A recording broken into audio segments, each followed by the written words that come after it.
اتنے دلائل کے ہوتے ہوئے بھی فیض صاحب صرف اپنی عقل کی بنیاد پر اس تعلق سے کوئی صحیح دلیل ہمیں نہیں ملتی فتویٰ لگا دیا کہ میت کی طرف سے قربانی نہیں ہوتی۔ آپ اس کلپ کا مشاہدہ فرمائیں۔ کیا میت کی طرف سے قربانی ہوتی ہے؟ ہر سال عموماً یہ سوالات آتے ہیں، تو یاد رکھ لیجئے میت کی طرف سے قربانی نہیں ہوتی۔ تو یاد رکھ لیجئے میت کی طرف سے قربانی نہیں ہوتی۔ تو یاد رکھ لیجئے میت کی طرف سے قربانی نہیں ہوتی۔ اس تعلق سے کوئی صحیح دلیل ہمیں نہیں ملتی۔ اس تعلق سے کوئی صحیح دلیل ہمیں نہیں ملتی۔ کیا میت کی طرف سے قربانی کر سکتے ہیں؟ خود کو اہل حدیث کہنے والے غیر مقلدین ہر سال یہ سوال اٹھاتے ہیں اور اس کو ایشو بنا کر مسلمانوں کو شک میں ڈال دیتے ہیں۔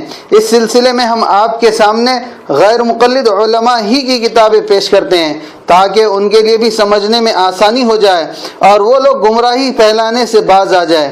دیکھیے غیر مقلد عالم پروفیسر ڈاکٹر فضل الہی صاحب نے اپنی کتاب مسائل قربانی کے صفحہ نمبر 39 پر عنوان قائم کیا ہے، میت کی طرف سے مستقل قربانی کرنا۔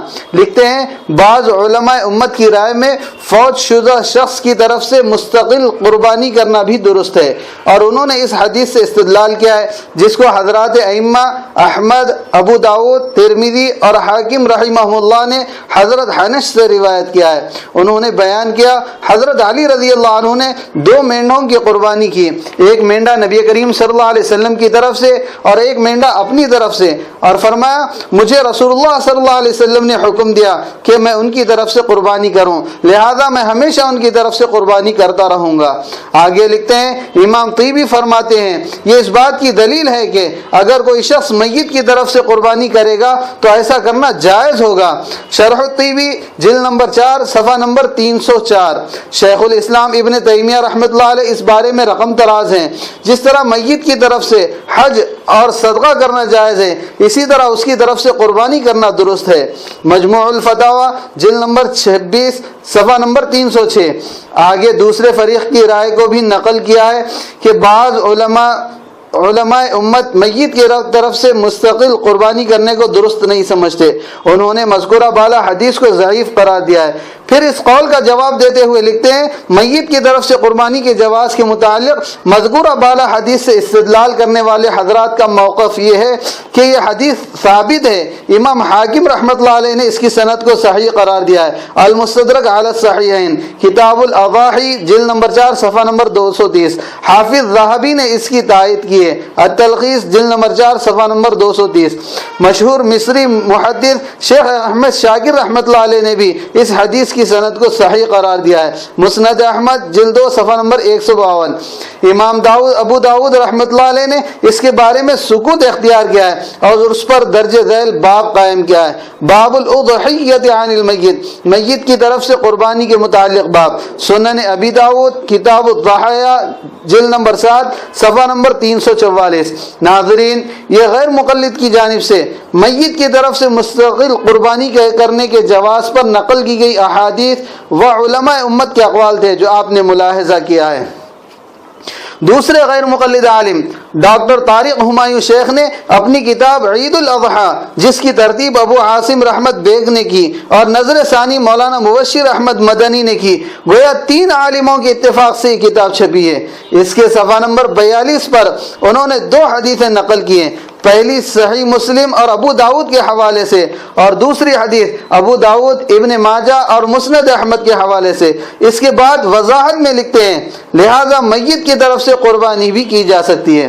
تیسرے غیر مقلد عالم حافظ صلاح الدین یوسف صاحب نے اپنی کتاب احکام و مسائل عید الاضحیٰ کے صفحہ نمبر 35 پر عنوان فوت شدہ کی طرف سے قربانی کا حکم کے تحت لکھتے ہیں فوت شدہ لوگوں کی طرف سے قربانی کے ثبوت میں بعض ضعیف حدیثیں آتی ہیں جن سے کئی علماء میت کی طرف سے قربانی کے جواز پر استدلال کرتے ہیں۔ ناظرین ان احادیث کو کن کن محدثین نے صحیح قرار دیا ہے یہ بات شروع ہی میں آ چکی ہے۔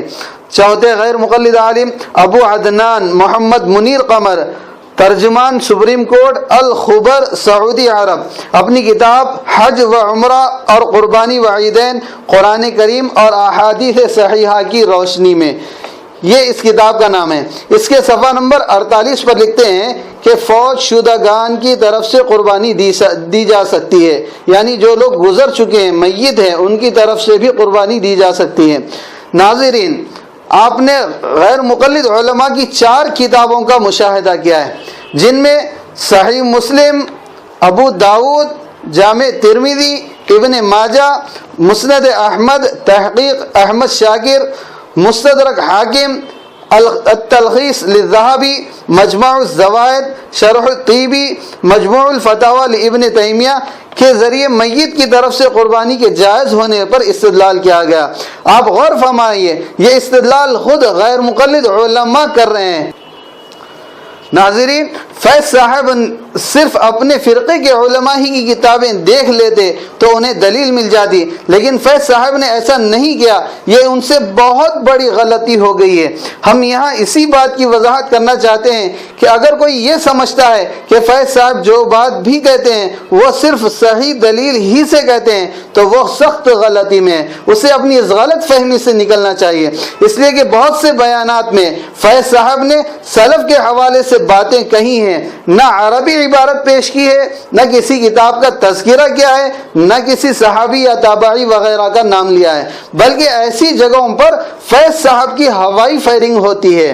انشاءاللہ ہم اپنی اگلی ویڈیوز میں اس پر روشنی ڈالیں گے کہ فیض صاحب سلف کی آڑ میں اپنی مخصوص ذہنیت کو لوگوں پر مسلط کرنا چاہ رہے ہیں، دوسرے الفاظ میں اپنی اندھی تقلید کروا رہے ہیں۔ اللہ تعالیٰ مسلمانوں کو فیض صاحب اور ان جیسے مقرروں کی اندھی تقلید سے بچائیں اور ماہرین کی رہنمائی میں شریعت پر عمل کرنے کی توفیق عطا فرمائیں۔ آمین، وآخر دعوانا الحمدللہ رب العالمین۔